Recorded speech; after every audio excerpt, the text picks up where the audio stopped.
ఇక్కడ దాకా వచ్చింది.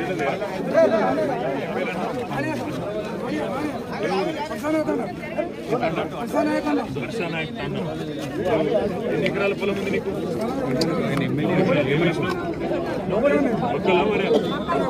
వరి ఉన్నది. కొన్నారా వరి? మొక్కలు తీసుకునే వాళ్ళు వచ్చారు. మీ పేరేందమ్మా? రజిత.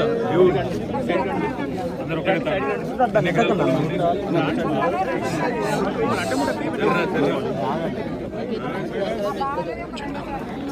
మీకు 2 ఎకరాలు. సో అన్ని తెచ్చి ఈయన పెట్టి రేపు ఎన్ని రోజులు వచ్చి?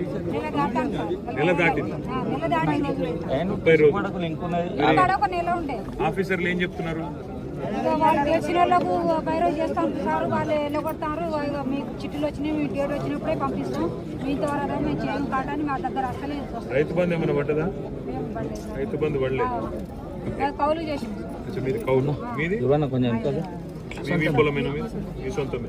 ఇంతవరకు రైతు బంధు పడలేదు. మీకు కష్టపడి మొక్కలు పండిస్తే కొంటలేదు.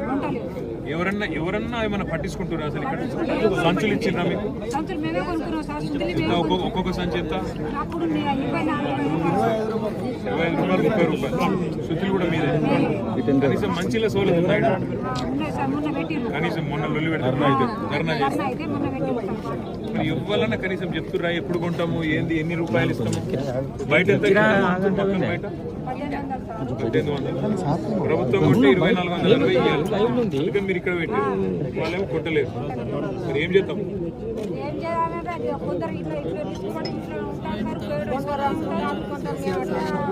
మేము కేసీఆర్ సార్ పంపించండి, మమ్మల్ని అందరినీ పంపించి మీకు ఒకటే మాట చెప్పమన్నాడు, ధైర్యంగా ఉండి ప్రభుత్వంతోనే కొనిపిస్తాం. బరాబర్ వాని గల్ల పట్టి గుంజి బజార్లో గుంజి అయినా సరే కొనిపిస్తాం, ఇచ్చిపెట్టాం. మీరు ధైర్యంగా ఉండుర్రి. 1 రోజులైంది, వాన పడితే మొత్తం బూజు పడుతుంది. మొత్తం 5 బస్తాలు ఇంటికానే ఉన్నాయి సార్. అట్లా కూడా అయిందా?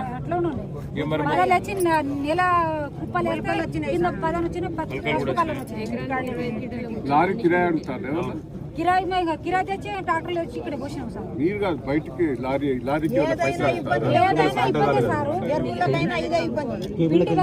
ఒక్క బస్తా తీసుకోపోయినా మా బాబు కరెంటు అక్కడ లగ్గలు పడి 4 ఎకరాలు కాలింది సార్. మా బాబు పని జమ్మికి పోతే మళ్ళీ వచ్చినప్పుడు బాయిలు సార్. ఆ బాయిలో వచ్చి పడనుంటే మాకు వచ్చి చెప్పలేదు మొన్ననే.